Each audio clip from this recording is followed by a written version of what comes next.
영화 나폴레옹이 도착했습니다. 이 작품은 리들리 스콧 감독의 신작인데요. 애플 TV 플러스를 통해 스트리밍 예정인 작품입니다. 이뿐만 아니라 나폴레옹은 리들리 스콧과 와킨 피닉스가 협업한 두 번째 작품이기도 한데요. 아시다시피 둘은 약 20년 전 글래디에이터를 함께 하기도 했죠. 저는 지금까지 나폴레옹을 제외하고 리들리 스콧 감독의 영화는 5편 만날 수 있었습니다. 에어리언, 델마와 루이스, 블레이드 러너, 글래디에이터, 그리고 마션까지. 저에게 리들리 스콧은 범작과 수작이 공존하는 감독처럼 느껴지기도 합니다. 예를 들어 델마 루이스는 쏘쏘였고요. 블레이드 러너와 마션은 정말 좋았거든요. 그런 관점에서 결론부터 말씀드리면 나폴레옹은 저에게 범작에 가까운 영화처럼 느껴지더라고요. 제목에서 이미 설명이 되듯 이 작품은 스스로 황제의 자리에 오른 나폴레옹 보나파르트라는 인물에 대한 전기 영화입니다. 그런 측면에서 저는 김성수 감독의 근작 서울의 범과 결이 유사해 보이기도 하더라고요. 왜냐하면 서울의 범도 전두환이라는 인물에 대한 실화를 바탕으로 하는 작품이었으니까요.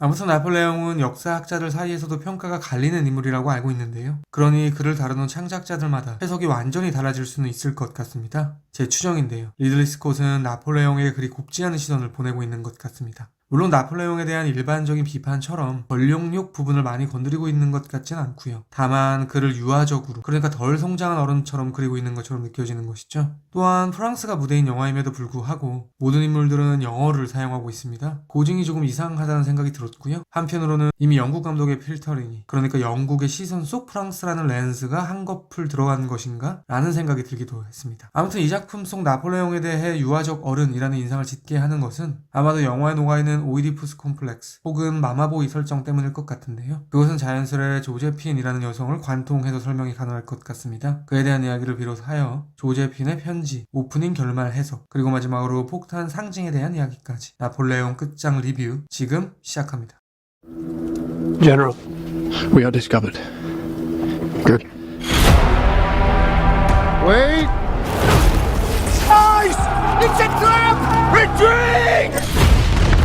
나폴레옹의 마지막은 역사적 사실에 대한 자막입니다. 크게 두 가지 정도로 압축될 수 있을 것 같은데요. 먼저 나폴레옹이 전쟁을 하면서 희생된 군인들의 숫자. 아마도 이것은 역사 속의 한 인물의 선택으로 수많은 이들이 희생되었다는 비판적 시선을 드러내는 의도일 것입니다. 이어 나폴레옹의 유언이 나오는데요. 세 단어죠. 프랑스, 군대, 그리고 조제핀. 그러니까 이 작품은 프랑스와 군대로 압축되는 나폴레옹의 면면과 조제핀이라는 인물을 연결시키는 것이 중요한 영화처럼 느껴지는 것인데요. 그에 대한 이야기를 드리도록 하겠습니다.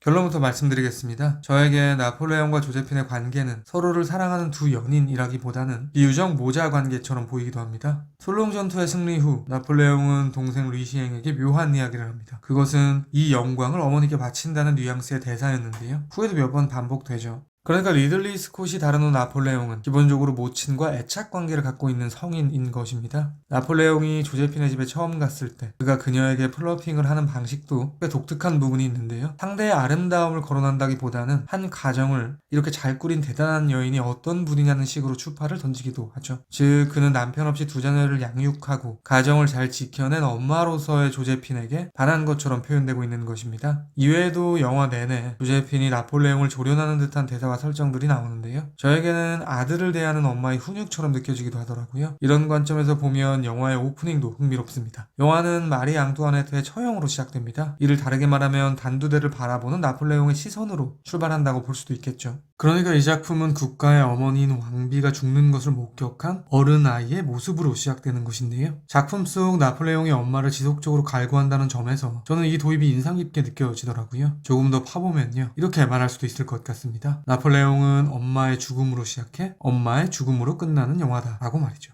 말하자면 영화 나폴레옹은 나폴레옹의 역사를 엄마 조제핀의 품속에 있는 비유적 아들 나폴레옹에 대한 이야기로 해석하는 작품처럼 보이는 것입니다. 그런 관점에서 저는 아리에스터의 근작 보이스 어프레이드가 떠오르기도 하더라고요. 나폴레옹과 보이스 어프레이드 두 작품 모두 와킨 피닉스가 주인공이었고요. 모자지간이 중요한 이야기로 구성되어 있기 때문입니다. 아무튼 이런 플로우로 보면요. 저에게는 나폴레옹의 결말부 자막이 다시 보이기도 하는데요. 나폴레옹의 선택으로 수많은 병사들이 죽었다는 워딩은 달리 말하면 조제핀의 영향을 받은 나폴레옹의 선택으로 수많은 병사들이 죽었다로 취한될 수 있을 테니까요. 특히 나폴레옹이 첫 번째 유배를 당하고 있을 때 그는 조제핀이 러시아 황제 알렉산드로 1세와 연문에 휩싸인 내용의 신문기사를 읽게 되고요. 직후 섬을 떠나 파리로 진군을 하게 됩니다. 그러니까 영화는 스캔들과 나폴레옹의 회심을 편집을 이용해 접붙임으로써 마치 조제핀에 대한 질투심이 그를 추동케 한 가장 큰 동력인 것처럼 묘사하고 있는 것이죠. 그렇다면 이 지점에서 이런 질문이 가능할 것 같습니다. 창작자는 비틀즈의 마녀라고 불리는 오노 요코처럼 조제핀을 사실상 역사의 거악으로 보고 있는 것인가? 그에 대한 설명은 편지라는 소재를 경유해서 말씀드릴 수 있을 것 같습니다. 영화에서 눈에 띄는 형식 중 하나는 원정을 나간 나폴레옹과 그를 기다리는 조제핀 사이에 오가는 편지일 것입니다. 편지의 내용은 내레이션을 통해 드러나죠. 정확하진 않은데요. 제 기억에 조제핀의 내레이션은 그게 후반부로 갈수록 더욱 진해지는 것처럼 느껴지더라고요. 그러니까 이집트를 향하는 등등 승리의 연속인 영화 초반부에는 나폴레옹의 편지 내용만 들릴 뿐 조제핀의 답장에 대한 코멘트가 거의 없습니다. 반면에 워털루 전쟁 등등 나폴레옹의 삶이 꺾이기 시작하는 몇 개의 분기점에서는 그녀의 목소리가 선명히 드러나는데요. 저는 나폴레옹이 흥하는 기간에는 조제핀의 목소리가 들리지 않고 나폴레옹이 쇠락해가는 동안 그녀의 목소리가 분명해진다는 것은 의도라고 생각하고요. 어쩌면 이 작품은 조제핀 덕에 그나마 나폴레옹이 여기서 멈추게 되었다라는 코멘트를 하고 있는 것일 수도 있겠다는 추측이 들기도 하더라고요. 말인즉슨 나폴레옹은 조제핀에 대해 선과 악 중 어느 한쪽으로 같이 판단을 하지 않고 양가적인 태도를 취하고 있는 것입니다. 그녀로 인해 여러 명의 희생이 발생하기도 했으나 또 그녀로 인해 여러 명의 희생이 멈추기도 했다고 말이죠.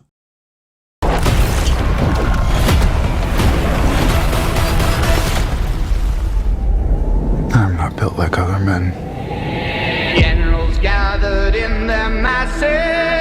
챕터 1에서 말씀드렸듯 저에게 이 영화가 다루는 나폴레옹과 조제핀의 관계는 연인과는 다른 어떤 것처럼 느껴지는데요. 그러한 기조는 배드신으로도 표현되고 있습니다. 영화에는 총 3번의 섹스 장면이 나옵니다. 나폴레옹과 조제핀이 관계를 맺는 장면이 2번 나오고요. 조제핀이 바람을 피우는 장면이 1번 나오죠. 조제핀의 외도는 짤막하게 등장하지만 침대 위 남녀가 얽히고 설킨 사랑처럼 묘사되는 반면에 나폴레옹과의 사랑은 영혼이 없게 표현되고 있는데요. 저에게 2번의 후배 위는 사실상 동물의 종족 번식과 다를 바 없이 보이기도 하더라고요. 나폴레옹도 사랑의 속삭임보다는 언제 이세를 안겨줄 것이냐는 이야기만 거듭하죠. 그러니까 악랄하게 말하면 나폴레옹과 조제핀의 섹스는 교감이 아닌 씨앗을 뿌리는 행위에 불과한 것입니다. 저에게는 이 이미지와 공명하는 것이 바로 폭탄인 것 같은데요. 영화에서 나폴레옹이 벌이는 대부분의 전쟁은 폭탄을 이용하는 것으로 묘사되고 있습니다. 탈취한 폭탄으로 영국 함대를 침몰시킨 솔로옹을 시작으로 시민 이집트를 대적할 때는 초반에 폭탄 몇 발로 기선을 제압해버리기도 하고요. 무엇보다 러시아 원정에서는 폭탄으로 얼음을 깨 상대를 실족사시키기도 합니다. 말하자면 영화는 나폴레옹을 유럽 전역에 폭탄이라는 씨앗을 뿌리는 인물로 그리고 있는 것입니다. 그런 그가 조제핀에게만큼은 씨앗을 제대로 뿌리지 못하고 오히려 역으로 통제당하고 있으니 유명한 문장처럼 스스로 황제가 된 나폴레옹은 조제핀만은 정복하지 못한 셈이 되는 것이죠.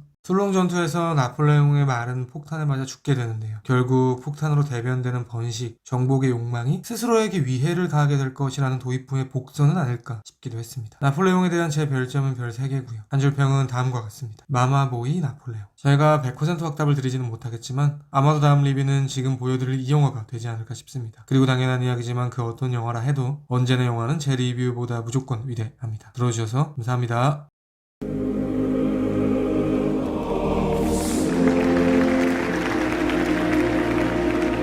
He can be the first great